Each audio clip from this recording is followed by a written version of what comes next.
کہ عرب کے لوگوں میں دو خامیاں تھی. نمبر 1 چٹے ان پڑھ, جاہل, اجڈ, حتیٰ کہ انہیں باقی لوگ امی کہا کرتے تھے. امی میرے ان پڑھ.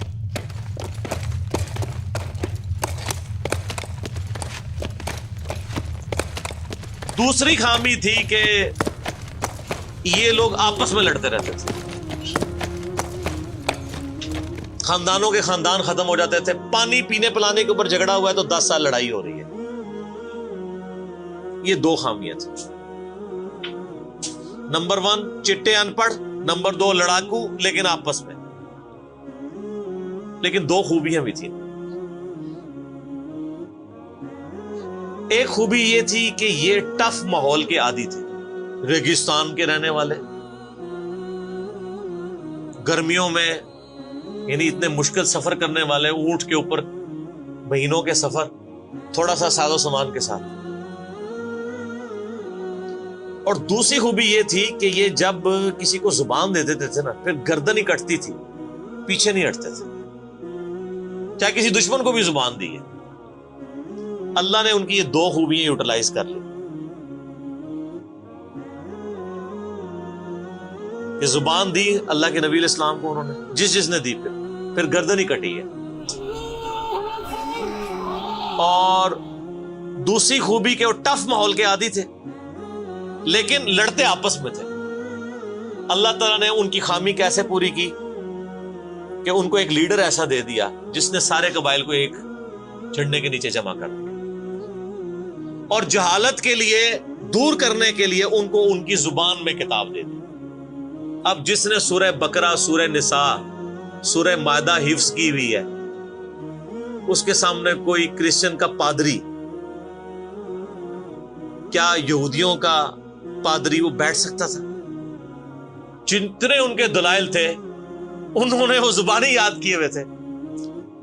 تو وہ لوگ جو اپنے آپ کو سمجھتے تھے کہ ہم بڑے علامہ ہیں اور یہ امی ہیں, ان امیوں نے ان کو علم میں بھی الٹ کے رکھ دیا صرف ایک قرآن کی وجہ سے.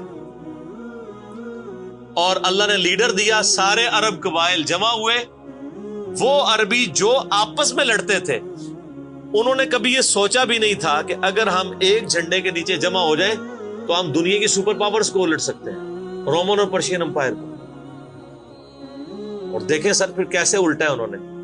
ود ان 17 ایئرز ہر چیز اڑا کے رکھ دی ہے. صدیوں کی سلطنتیں, لاکھوں کی ریزروڈ آرمیز رومن اور پرشینز کی پوری دنیا پہ حکومتیں کر رہی ہیں. جدید اسلحہ ہے, اور ادھر یہ بدو ہیں جن کے پاس اونٹ ہیں, گھوڑے ہیں, تلواریں ہیں. نہ منجنیق انہوں نے کبھی دیکھی, نہ ان کے پاس اس طرح کے ہاتھی بڑے بڑے جو پرشینز کے پاس تھے. بس چل پڑے, کلمہ پڑے اور نکل کھڑے ہوئے. پھر دنیا نے دیکھا کہ ہر چیز کو الٹ کے رکھ دیا. انہی کے اسلحے ان سے چھین کے انہی کو الٹ دیا. وہ ساری کی ساری بجلی کس نے بھری تھی ان کے اندر؟ اس کتاب میں.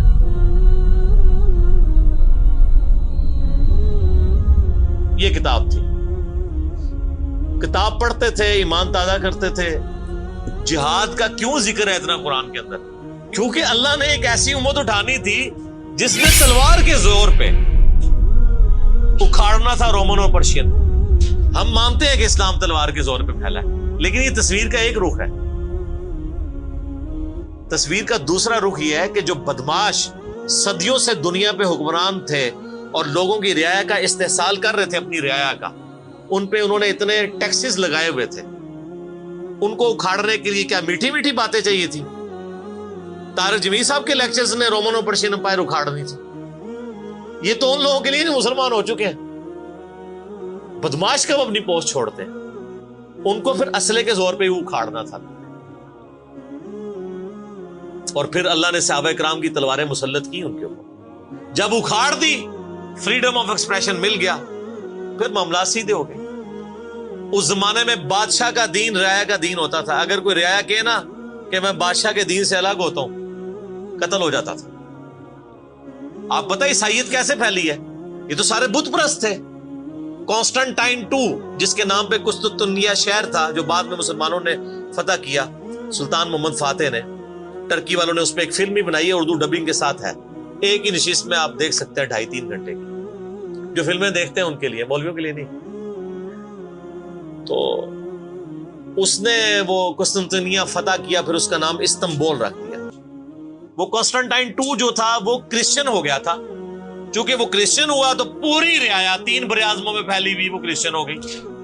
ایسے کرسچینٹی پھیلی ہے. تو رعایا کو وہی دین رکھنا ہوتا تھا جو حکمران کا ہے. پہلے حکمران بت پرست تھا، عیسائیوں پہ ظلم ہوتے تھے.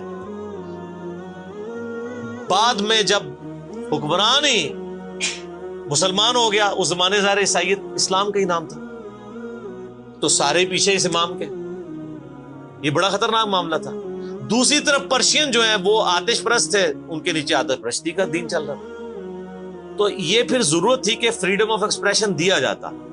اسلام نے تلوار کے زور پہ ان کو اکھاڑا، ان کی بدماشیاں ختم کی، اور ایسی ختم ہوئی کہ بخاری مسلم کی حدیث ہے، نبی علیہ السلام نے فرمایا ان قریب کیسر ختم ہو جائے گا، پھر قیامت تک کوئی کیسر نہیں ہوگا.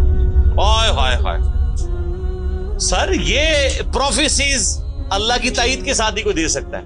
ان قریب کسرا ختم ہو جائے گا، قیامت تک کوئی کسرا نہیں ہوگا. دیکھ لیں 1500 سال ہو گئے ہیں، نہ رومن امپائر دوبارہ بنی، نہ پرشین امپائر دوبارہ بنی. حتیٰ کہ اب تو وہ کانسیپٹ ہی ختم ہو گئے، ملکوں والا کانسیپٹ آ گیا. اور اس زمانے میں یہ بات کرنا ایک ایسے شخص کا جس کے اوپر ایمان لانے والے گنتی کے لوگ ہوں، بہت بڑی بات ہے. اور اللہ نے پھر اکھڑوایا. اور آج فریڈم آف ایکسپریشن ایسا ہے کہ آج تلاوت ہو رہی ہوتی ہے تو ٹرمپ بھی بیٹھ کے سن رہا ہوتا ہے. کیوں؟ حالانکہ وہ کرسچن ہے. فریڈم آف ایکسپریشن آ گیا. آپ جائیں امریکہ میں، آپ کسی مارکیٹ میں مسلح ڈال کے نماز پڑھیں، کوئی آپ کو منع نہیں کرے گا. الٹا آپ کے ساتھ سیلفیاں بنا رہے ہوں گے کہ یہ کیا ہو رہا ہے. تو پہلے کوئی سوچ سکتا تھا کہ فرعون کے سامنے کوئی نماز پڑھتا؟ جادوگروں نے ذرا سی بات کی، ایمان لے کے آئے تو میں تمہیں سولی دے دوں. تو یہ اسلام اس دور جدید کا خالق ہے. اور یہ دور جدید کو تخلیق جو اسلام نے دی ہے وہ قرآن کے ذریعے. ایک علامہ وحید الدین خان صاحب ہیں انڈیا کے، 90+ ان کی ایج ہے. انہوں نے کتاب لکھی ہے اسلام دور جدید کا خالق. اسی ٹاپک کو ایڈریس کی، کمال کی کتاب ہے وہ، اور پڑھنے سے تعلق رکھتی ہے. آپ گوگل سے اس کا PDF بھی ڈاؤن لوڈ کر سکتے ہیں، چھوٹی سی کتاب ہے. تو انگلش میں بھی ایک کتاب لکھی ہے گاڈ رائزز، خدا ابھرتا ہے. خدا پھر جو ابھرا ہے نا جی قرآن کے ذریعے. خدا کو تو خیر مخلوق کی ضرورت نہیں ہے، لیکن مخلوقات نے جو تماشا بنایا ہوا تھا نا، اس تماشے کو ہمیشہ کے لیے اللہ تعالیٰ نے اپنے پیغمبر امام اعظم سیدنا و مولانا محمد رسول اللہ صلی اللہ علیہ وآلہ وسلم کے ذریعے شرک کا خاتمہ کر کے قیامت تک کے لیے جو دین اسٹیبلش کیا اس کتاب کے ذریعے. اب یہ کتاب قیامت تک نبی علیہ السلام کا معجزہ ہے. یہ کتاب ہے سر جس نے دنیا پلٹ دی. اور یہ وہ کتاب ہے جو ہم صرف اپنی بچی کو جب رخصت کرنے لگتے ہیں نیچے سے گزارتے ہیں، ٹھیک ہے، اور چوم کے غلاف میں رکھ دیتے ہیں. اس سے زیادہ اس قرآن کو ہم کوئی اہمیت نہیں دیتے.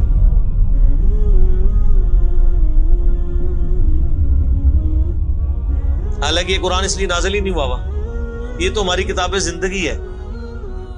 لیکن ماشاءاللہ ایسی سازش اسلام کے خلاف کی ہے کافروں نے نہیں، مسلمانوں نے پوری نیک نیتی کے ساتھ جنازہ نکالا دین کا، اور ایک سلوگن دے دیا قرآن نہیں ڈائریکٹ پڑھنا گمراہ ہو جاؤ گے. قرآن میں بڑی بڑی مشکل چیزیں ہیں، اس کو ہاتھ نہیں لگانا. یہ یہودی بات کرتے تو ہم کہتے ہیں یہ اللہ کے دشمن ہے. مسلمان کہہ رہے ہیں، ہم کہہ رہے ہیں بالکل صحیح کہہ رہے ہیں. وہ میرا کلپ آیا نا پچھلے، لیکن وہ جو ایک مولوی نے کہا ہے تو وہ اسلام 360 کے اوپر جو اس نے حملہ کیا ہے، تو میرا کلپ بھی اس پہ ریکارڈ ہوا ہے. تو پہلے تو لوگ کہتے تھے کہ ہم ہی باتیں کرتا ہے، اب تو ویڈیو میں لوگ ریکارڈ کرا رہے ہیں کہ جی قرآن ڈائریکٹ نہیں پڑھنا، آپ گمراہ ہو جائیں. اچھا آج تک آپ نے کبھی نہیں سنا یہ کہیں کہ فلاں مولوی کی کتاب ڈائریکٹ نہیں پڑھنی، آپ گمراہ ہو جائیں گے. یعنی مولوی کڈا سیانا ہے کہ اس کو طریقہ پتا ہے کہ میں نے بات کیسے سمجھانی ہے، اور اس کو ایسی کتاب لکھنی بھی آتی ہے جو گمراہ نہ کرے. اور اللہ کو ایسی کتاب نہیں دینی آئی کہ جو گمراہ ہونے سے بچا لے. قرآن میں کہاں ہے کہ یہ گمراہ کرتا ہے؟ وہ تو اللہ نے ٹانٹ کیا کہ جو قرآن پہ ایمان نہیں لاتے وہ گمراہ ہوتے ہیں. جو ایمان لے ہیں اور بات مان لیں وہ کیسے گمراہ ہوں گے؟ یہ تو تعریف کی ہے انہوں نے. تو اس کتاب نے جناب دنیا کی کایا کلب کی ہے، اور اس کا ٹیسٹ آپ تبھی فیل کر سکتے ہیں جب آپ عربی جانتے ہو تھوڑی بہت، یا پھر اگر آپ نے اردو میں ٹیسٹ لینا ہے تو آپ مولانا مودودی رحمہ اللہ کا ترجمہ پڑھیں، وہ اسی سوز و گداز کو ٹرانسلیٹ کرتا ہے اردو کے اندر۔ میں نے ابھی تک کسی اور بندے کے ترجمے کو نہیں دیکھا کہ جو ترجمے بڑے لوگوں نے کیا، احمد بریلوی صاحب نے، شری تھانوی صاحب نے، ان دونوں کے ترجمے تو ویسے ہی وقت کے ساتھ ختم ہو گئے اس لحاظ سے کہ اس میں تو کئی الفاظ جو ہیں وہ پرانی اردو کے ہیں، ہمارے نئے بچوں کو تو سمجھ نہیں آتی لکھا کیا ہوا ہے۔ ہم نے کئی سنگتیں ہلاک کر دی، سنگتیں پتہ کسے کہتے ہیں؟ نہیں پتا۔ کئی امتیں، انہوں نے امت کا ترجمہ سنگت کیا، اس زمانے میں وہ چلتا تھا، ٹھیک ہے۔ آج کل اگر آپ اعلیٰ حضرت کا یہ ترجمہ رکھیں تو لوگوں کو نہیں سمجھ آئے، لیکن مودودی صاحب نے چونکہ لیٹسٹ اردو میں ترجمہ کیا اور پھر وہ سوز و گداز ٹرانسفر کیا۔ میرا چیلنج، آپ کوئی قرآن کی صورت نکالیں اپنی مرضی کی، باقی ساروں کے ترجمے رکھیں، پھر مودودی صاحب کا بھی پڑھیں، تو آپ کو لگے گا کہ آپ کا دل تیزی سے دھڑکنا شروع ہو گیا ہے۔ الفاظ کے چناؤ، پھر اس میں جو ردم ہے، اور وہ انہوں نے تفہیم القرآن کے مقدمے میں لکھا ہے کہ میں نے دیکھا ہے کہ ہمارا نوجوان قرآن ترجمے سے لے کے بیٹھتا بھی ہے نا تو بور ہو جاتا ہے، تو ان کا میں نے سمجھا کہ کیوں ہوتا ہے بور، کیونکہ وہ تو پڑھ رہے تھے اردو میں، اللہ نے تو قرآن نازل کیا عربی میں، عربی اس نے سیکھنی کوئی نہیں ہے، اور اردو نے جو ترجمہ کیا ہوا ہے وہ انہوں نے ترجمہ کیا ہوا ہے ایز اے اسٹوری بک۔ یہ تو کتاب زندگی ہے، یہ تو زندہ کتاب ہے، بلکہ مسلمانوں کی زندگی کا سبب ہے۔ صحیح مسلم میں حدیث ہے، اللہ اس کتاب کی وجہ سے قوموں کو عروج دے گا اور اس کتاب کی وجہ سے لوگوں کو، امتوں کو زوال دے گا، جس کو ڈاکٹر اقبال نے پھر شعر میں کہا، وہ زمانے میں معزز تھے مسلمان ہو کر اور تم خار ہوئے تارک قرآن ہو کر۔ وہ زمانے میں معزز کون؟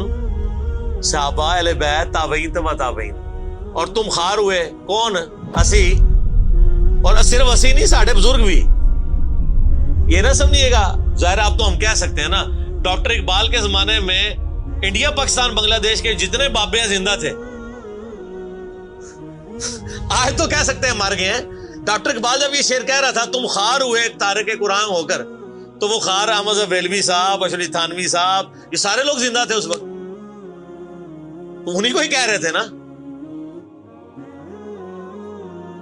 حتیٰ کہ قرآن کے ترجمے کو بھی گناہ سمجھا گیا، یہ تو بہت بعد میں ترجمہ ہوا ہے، پہلے ترجمہ شاہ ولی اللہ دہلوی نے کیا۔ پہلے تو لوگ کہتے ہیں قرآن کا ترجمہ کرنے کی ضرورت نہیں ہے، اور یہاں لوگ کہتے ہیں بزرگوں کی بڑی خدمات ہے۔ ہم پوچھتے ہیں 1000 سال سے بزرگ یہاں بیٹھے ہوئے ہیں، کسی ایک بزرگ کا قرآن کا بخاری کا ترجمہ مجھے دکھا دیں کہ جی یہ سلطان بہو نے دیکھے نہیں قرآن کا ترجمہ کیا، یہ جی داتا صاحب نے بخاری شریف کا ترجمہ کیا۔